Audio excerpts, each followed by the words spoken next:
What's up, my great people? It's your boy Anthony, and welcome back to my YouTube channel, guys. Thank you so much for the returning subscribers. If you're new here, you've not subscribed to my YouTube channel, remember to hit the red button down there, and remember to tap the kengele notification so that every time I upload a video, you'll be the first one to watch over it. Thank you so much for being a supportive family. Thank you so much. And now, I remember nilikuwa nimetoa video kadhaa, nimetoa trailers kadhaa saying that I'm going to give my video. The video yenyewe itakuwa inaongelea about me, my story. And now, today I'm well and I have decided to release it. Now, are you ready to get to know who is Anthony Mbore Mutugi? Where alizaliwa na wapi? And now, this is my story. My name is Anthony Mbore Mutugi. Mimi nimezaliwa kwa familia kwa watatu. My father's name is Mutugi Mbore and my mother's name is Anne Wanjiko Kamau. Both of them, they are good parents to me. I'm born as a second born in this family, and I have a little brother, an older sister. My older sister anaitwa Maureen Wanjiko Mutugi. Na by the way, Maureen Wanjiko mahali huko, I love you so much. My little brother, that is Simon Kamau Mutugi. And then katikati ya Maureen Wanjiko, there is Anthony Mbore, that is me. And then there is Simon Kamau. There are still others who are going to follow, but that itakuja as I continue narrating the story. Now, I was born in Nairobi County, Pumwani Hospital. Sorry, I was born in Nairobi, Pumwani Hospital in the year 2003. Mwezi wa nane, I will not mention the dates, but it is not bad. I was born in 23rd August 2003. I was born and raised in Nairobi for about from 2003 to about 2007 wakati kulipata vita, and then we vacated to whereby my dad was to inherit his ancestral land whereby iko upande wa Kirinyaga, currently where I am. Tukienda mahali inaitwa Kagio, Kirinyaga County. At that place tulienda mahali paliko panaitwa Tokyo, whereby currently we are not at that position, but we have vacated to another new place whereby I have stayed for long. Still, I'll narrate it after this. I went to school at Tumaita West Secondary School, whereby I've been a good student. I started my schooling. I started other schools, like when I was in Nairobi, nilikuwa na shule ilikuwa inaitwa Ramakia Center. After that, I came to Kagio. I was going to a school, and even currently still working. I went to Brownfield. After now Brownfield, we vacated to Ushago kwenye mbaya metoka. And I started schooling at one public school yenye watu wengi wanajua, and it's a very good school, Tumaita West Secondary School. That is where I started my schooling again.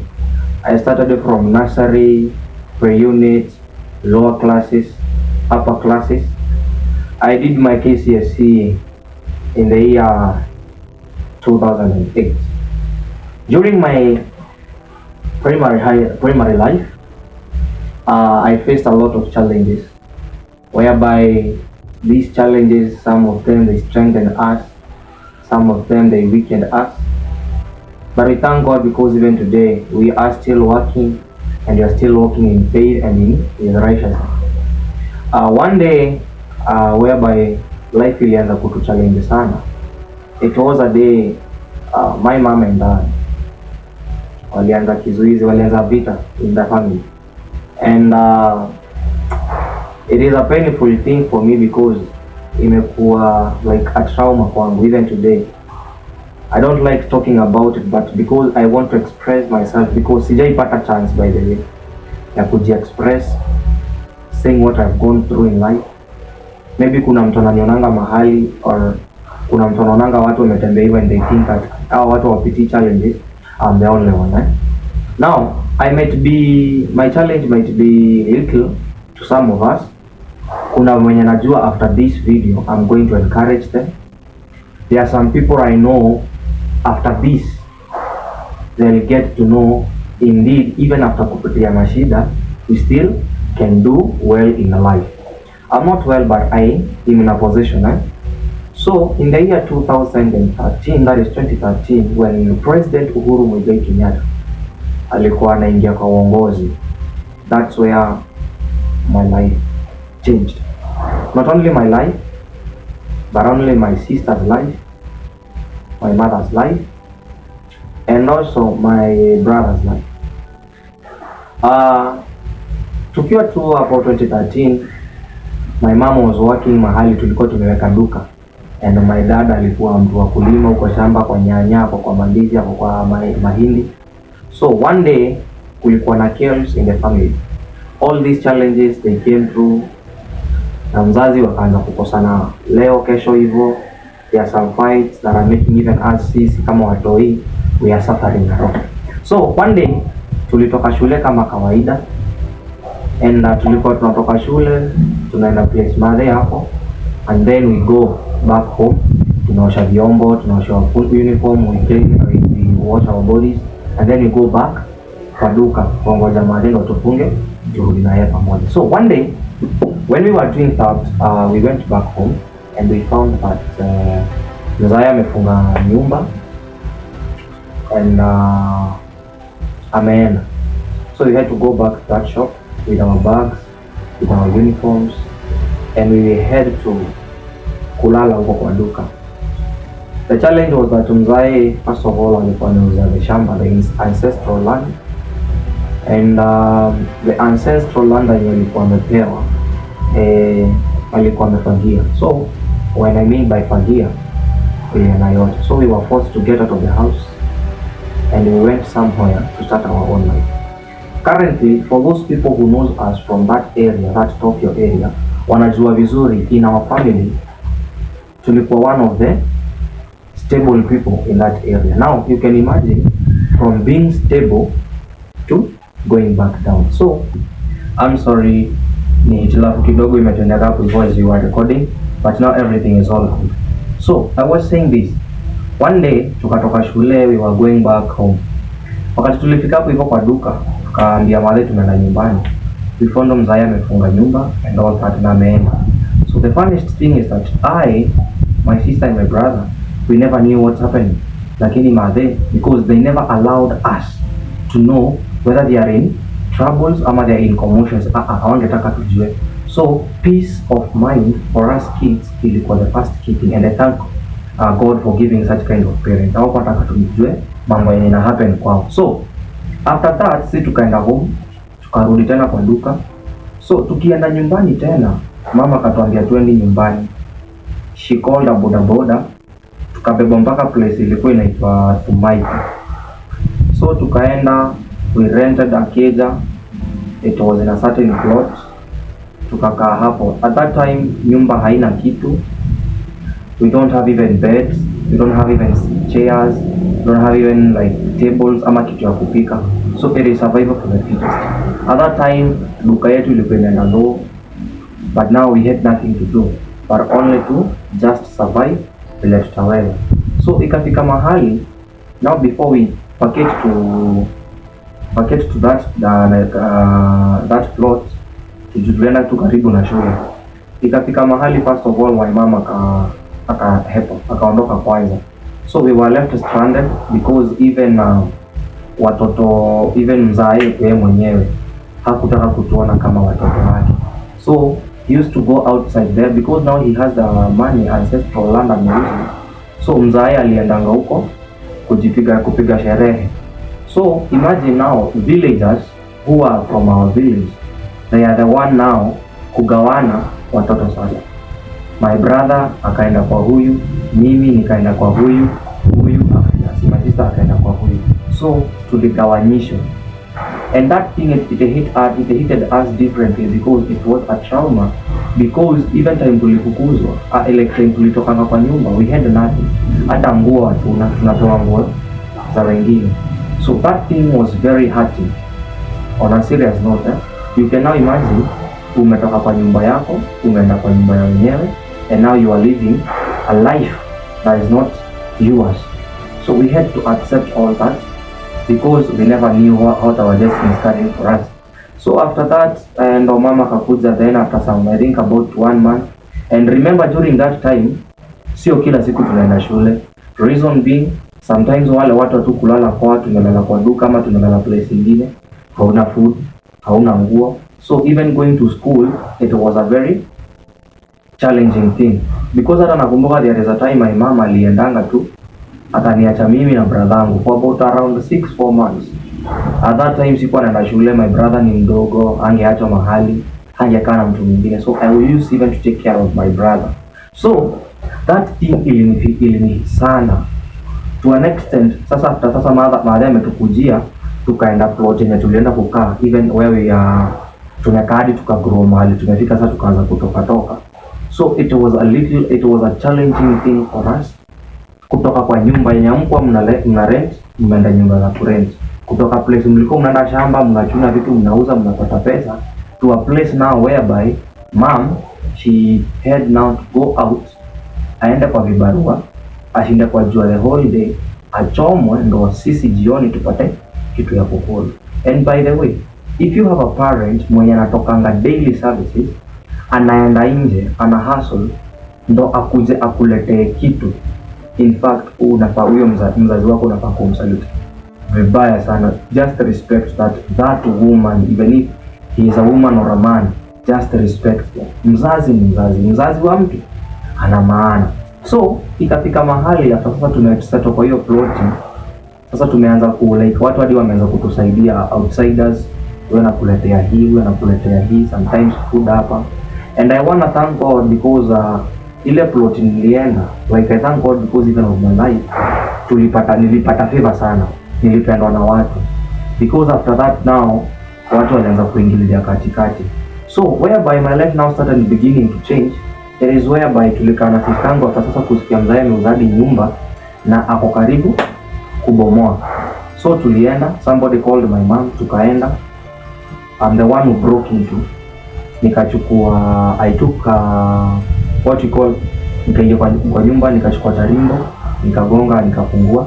And then later all, I took all clothes, tukachukua nguo zetu, some chairs, some tables, cooking utensils and all that. Sasa tukavacate huko. So the best thing now after vacating, tukaenda ile Tumaita, kulikuwa na church nearby hapo inaitwa ACK ama Anglican by the way. So mimi nilianza kwenda shule. Watu wengi hadi wanajiuliza kwenda hiyo church. Watu wengi wanajiuliza the reason why I call myself Tosh the dancer. You know the reason? I'm a dancer. So nilianza kudance huko church. Yeah. So I was the best kwa Sunday school, nilikuwa na dance. I'm the best kuna kitu inaitwa brigade na kupiga drills. So I was the best in that church. So ile favor ya kutoka nyumbani sasa imeshift to church. Now unapata watu wengine they want to know who am I, where I coming from, especially the reverend mwenye alikuwa huko, alikuwa anaitwa Reverend Rachel. So alikujanga akanichukua kama rafiki yake, kama mtoto wake, but I used to stay at my mom's house. Sasa sometimes akaanza kujua, akauliza story yangu vile nakaa. So akaanza kucheza kama destiny help, because I remember even sometimes she used to give us food, sometimes she used to give us to buy for me even clothes, sometimes even to buy for me shoes, anatupatia my mom pesa sometimes, even to an extent ikafika mahali even at that church, like ile situation tuko sasa, watu wanaanza kujitolea kutusaidia. So one day tulikulwa na shida whereby even rent ilikuwa shida, chakula ilikuwa shida, kwenda shule ilikuwa shida. And this is the weakest part of mine, that I don't like sharing a lot, and I don't even like giving it to people because it's very hurting. I have never thought of such kind of a thing for the rest of my life, but during that time nilifikiria sana, to an extent ilinifanya I even make some stupid decision. Currently I can call them stupid decision because I never knew what life is. So for me, even those friends of mine wale mnaniangalia hapa, you know very well, mimi naweza denyima kitu upate. Mimi I can sacrifice my life because of you. So one day nilisikia nimeumwa sana because I saw my mom. alikuwa anatembea ameinama ameshikilia tumbo. I think alikuwa na hizi ulcers. Vidonda za tumbo zinaitwa ulcers. Director, vidonda za tumbo zinaitwa ulcers. Hata uji. Okay, sawa. So hizo vidonda za tumbo ndo alikuwa nazo. So alikuwa anatembea ameshikilia tumbo. Sometimes we could cook, unaona mama akuli ile tukikula ugali sukuma akuli. Asikia anasema juu yake ndio nakula ugali na kitu kama let's say for example kama maziwa ama nakunywa na chai. So it was so challenging for us. So this hardest time it happened. I had to and asked my mom. Me by the way I'm always open. Kitu kinisumbua sana naongea. And I asked my mom, currently mtu anaweza kuwa na kama vile uko na chama like mtu wako akufe, what can you get? I know some of you mnaweza kuconnect. Nikamuuliza kama sahi nikufe ama mtu mwingine wa familia akufe, ni pesa ngapi unaweza pewa? And my mom, she calculated for me and she told me I can be given, anaweza pewa at that time tulikuwa tumepiga hesabu, nilikuwa anafaa kupata 200,000. And in the year 2013 2014 ukiona kitu 200k ama 190 zilikuwa tunarejea 180 190,000 hapo. So nilikuwa naona akifanya ile shughuli apewe zile do anaweza kaa vizuri. So what came into my mind, I started thinking of committing suicide. And that time I remember I'm an age of 15 12 years hapo.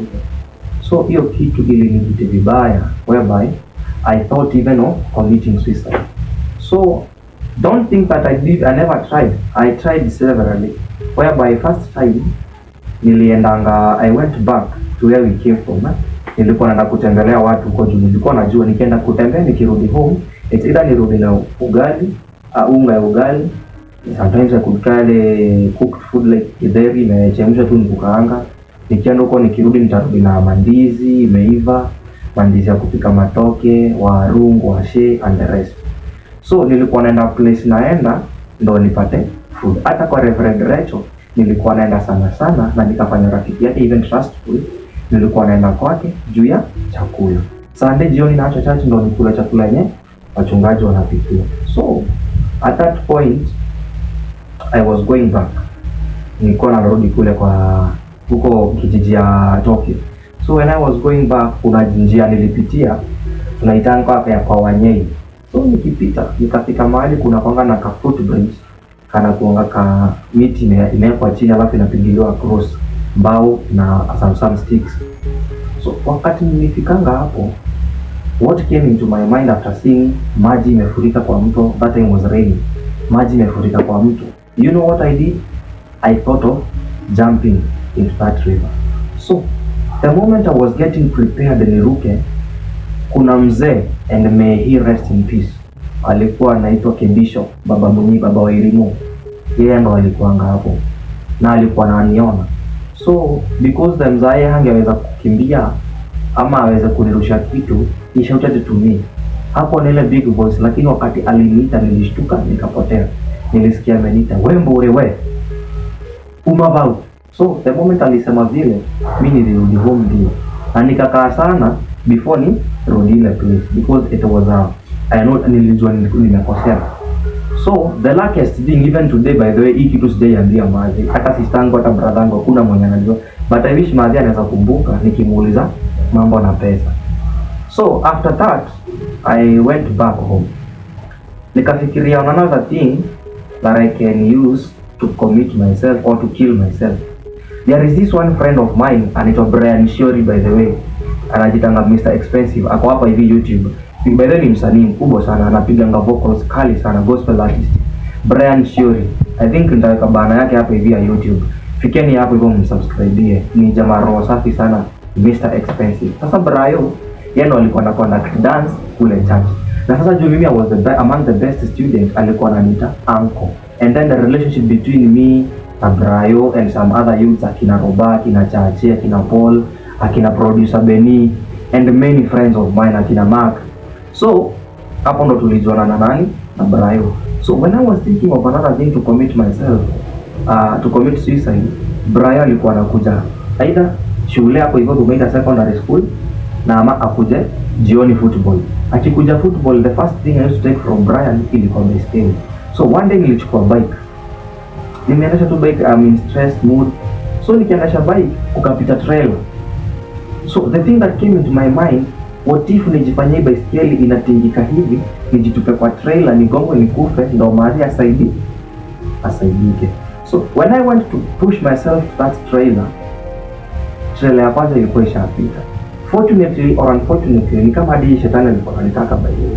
At that time another trailer came. So ile trailer ya pili ilikujanga, niliandanga kuijirusha.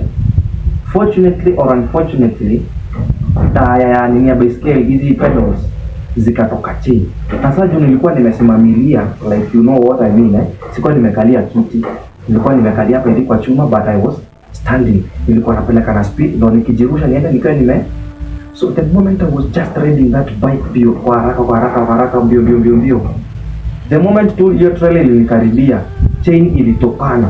Vile chain ilitokana, nilipigwa. I felt a lot of pain, so nilisukuma baiskeli sana.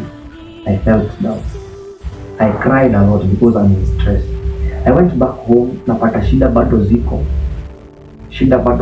and we grew by the way. Tukasukuma after another year hivyo. So that's the second time for me to attempt suicide. That time, there is a day sikuendanga shule. There is this mother, anakuanga na salon hapo Tumaita. Anaitwa Mama Njeri salon. She used to kunipatia kibarua sometimes. Ama huyu mtu alikuwa anaitwa Mama Sharon Mbuyu. Alikuwa anipekaji sana nimchote maji sometimes, kufunga mbuzi. So when I do that little job, nilikuwa napewa mbao 50 and that time 50 bob kilikuwa ni pesa mingi. So there is a day nilipewa mbao when I was in stress mode, alafu sikuwa shule. So mimi niliacha kwa nyumba nimelala, nilikuwa nimelala kwa mchele juu. I think I remember nilikuwa nimelala kwa mchele juu. So kwa magunia za mchele. So I was looking at this by inaitwa dictionary ya Macmillan.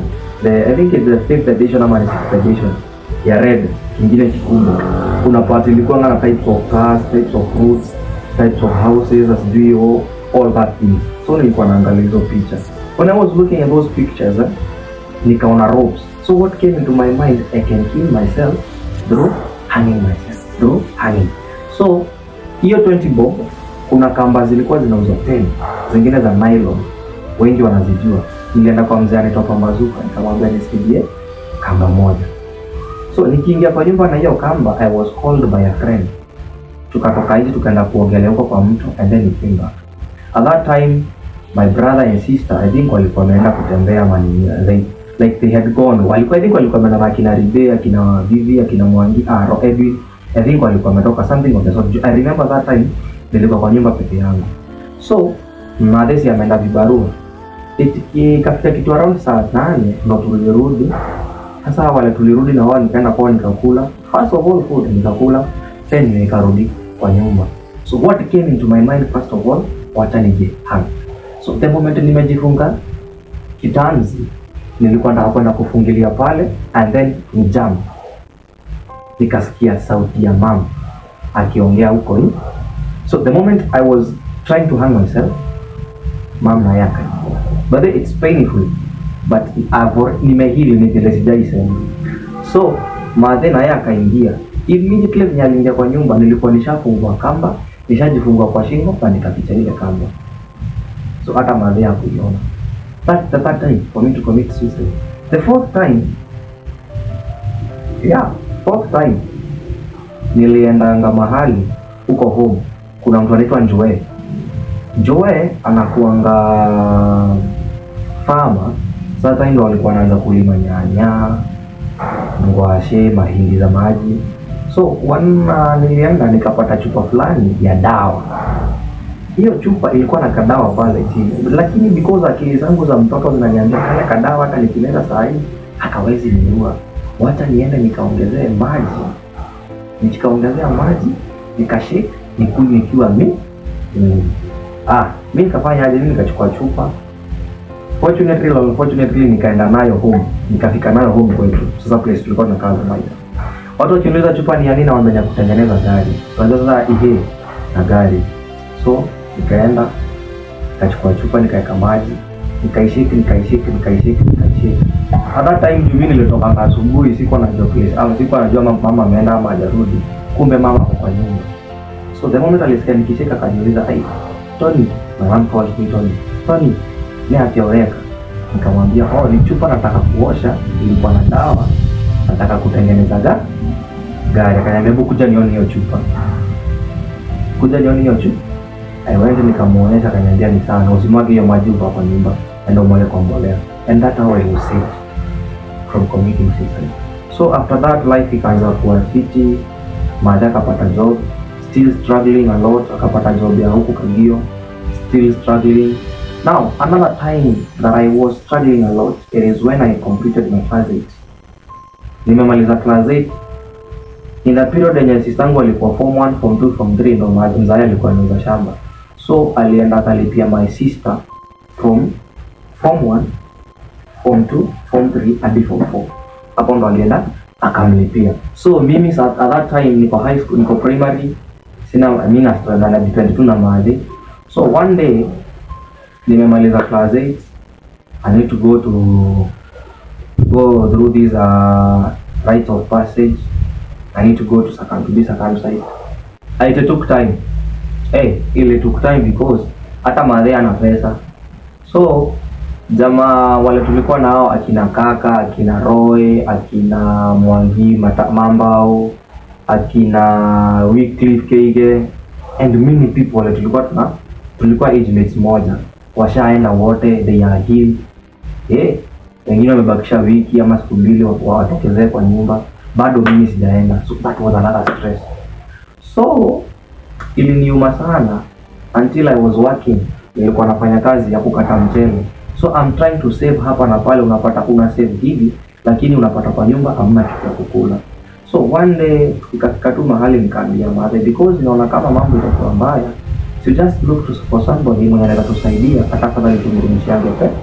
Lucky enough, the person who came to be with me when I was circumcised, alikuja kunisimamilia, anaitwa Cyrus Mwangi Nzae. Salute, big up Nzae.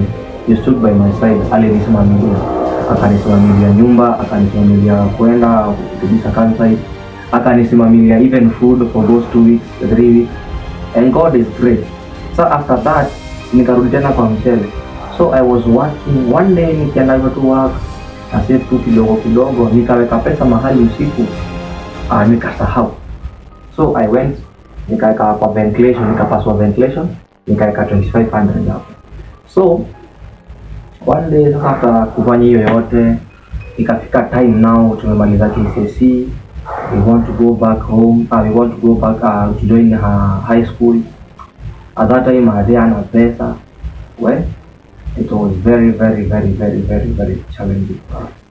December hata hiyo mambo ya kukula nyama vicha hapo nini, watu nichemsha mchele, ukula mchele na waru, relax and we enjoy that. So ikafika time yangu ya kwenda form 1. Time yangu ya kuingia form 1 sana, shida nyingine ikaanzia hapo. My dear friend, wateni niwaambie, I remember I joined a high school, Tumaita West Secondary School. Watu walijoin walikuwa na join at that time, walikuwa na join February. Mimi nilijoin I think February 27 huko mwisho. Nilijoin huko last day. I think I was the last guy to join in that class. Kujua not the last, because I remember there is a friend of mine mwenye alikujanga second term for the first time kuingia primary high school. So mimi nikaenda, hatuna pesa, sina uniform, but lucky enough napenda official, nilikuwa nanunua za church. So nilikuwa nimenunua toja kama 3 za black, t-shirt ya white nilitumia sistangu ya shule, tie juu sistangu amesoma tu hiyo Tumaita, tie nikatumia yake, sweater I was given by Samuel Dongo, sitawahi sahau.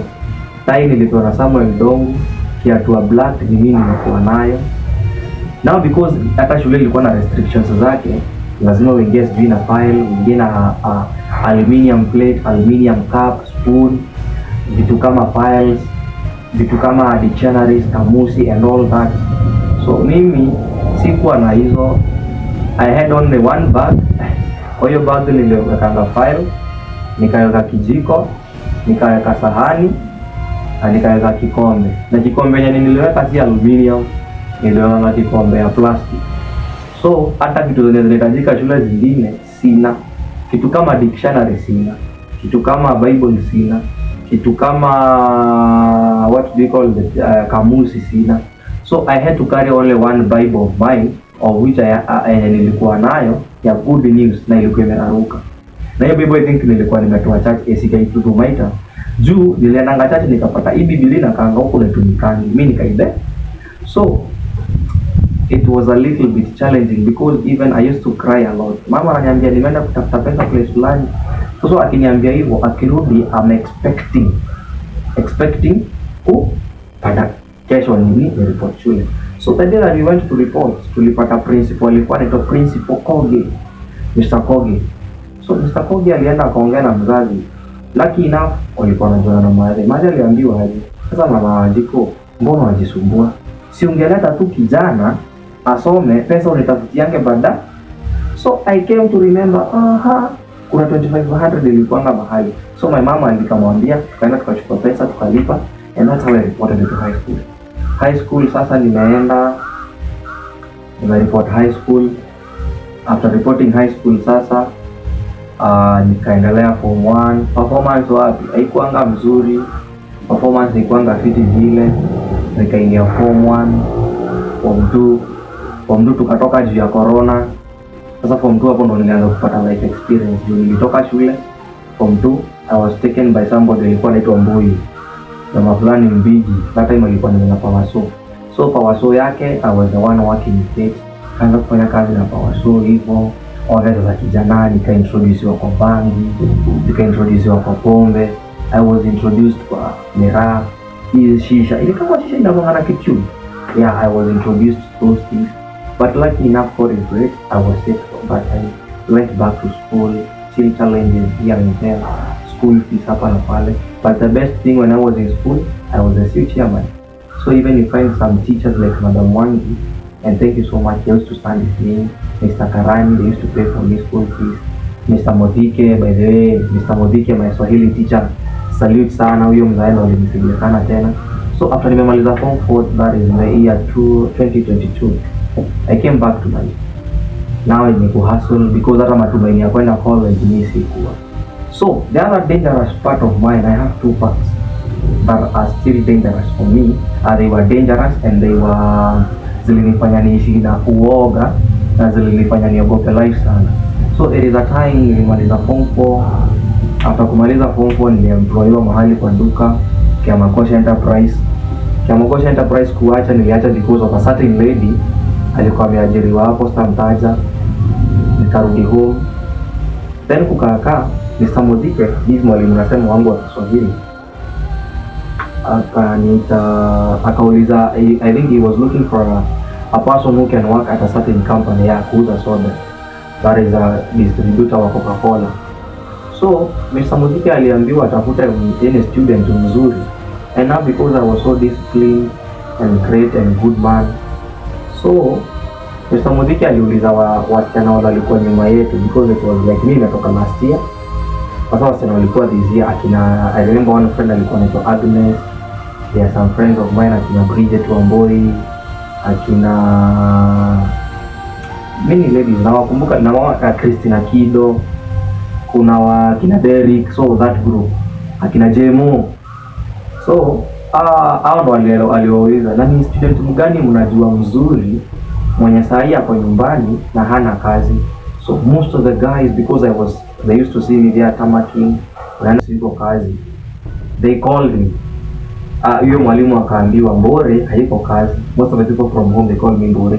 So wakaniambia hapa Mbore haiko kazi and he is a good student. So mwalimu akasema exactly those are the kind of people I need for work. So mimi nikapelekwa kazi. Wacheni niwaambie, being employed is not easy. Mimi niliemploywa by a very good boss. Sitasema ni wapi na nani. Nikafanya kazi for 2 months for free. I'll tell you the reason why. Nikafanya kazi 2 months for free, and then mimi nikalipa boss. don't know whether you are getting. I, Anthony Mburi Mutugi, I was not paid by my boss. I, Anthony Mburi Mutugi, I paid. Nikalipa boss. Kwa nini? I was accused of a fraud of nilikuwa nimeenda less. But they were not saying that nimeenda less because hata mimi sikumbuki. Sioni hiyo less ikiingia. They say the appropriate word nilikuwa nafanya. By that time nimemiss kwenda jela. The appropriate amount yenye walisema nimeiba it was 74,000 from salary ya 2 months, that is 12 inakam 24,000 ukitoa kwa 74 zinabaki kichwani. So I was told nimeiba 50,000. So at that moment mimi nili home kama vile tu nilitoka kwa kazi kufika kwa nyumba. Sasa hapo ndo polisi wanaenda kunitafuta. I have missed to go to prison 3 times. And the reason why I always, and let me tell you something. You can be too good to somebody and people they take advantage of you. Like nakumbuka mimi ili nifungwe, like ndo isemekane I'll have to be taken to police to jail. It is only one person alitoa ushuhuda wa uongo and I was to be jailed. Do you know most of the people they pretend to be our friends but they are not. Some they are there to take advantage of us and to use us. So time ile fraud nilisemekana, even the person mwenye tulikuwa related na yeye aliniconnect kwa aliniapprove kwa hiyo kazi. At that time he was my vicar. I won't say which year. He was my vicar. So huyo vicar ndo alienda approve kwa the boss ya kwamba hata Tony ile pesa anatoa church, because currently at that time I was, even today I'm the youth chair, vice chairman. I'm still active in church. So huyo mchungaji ndo alienda akasema Anthony hata ile pesa anatoa church ni mingi. To make the matters worse, hadi yako na mademu wengi juu hata nasikia siku hizi alalangi kwa, but that was given by a friend. Okay? Sasa si stories zikaanza. Sasa hapo polisi ndo hao nikaitwa mahali.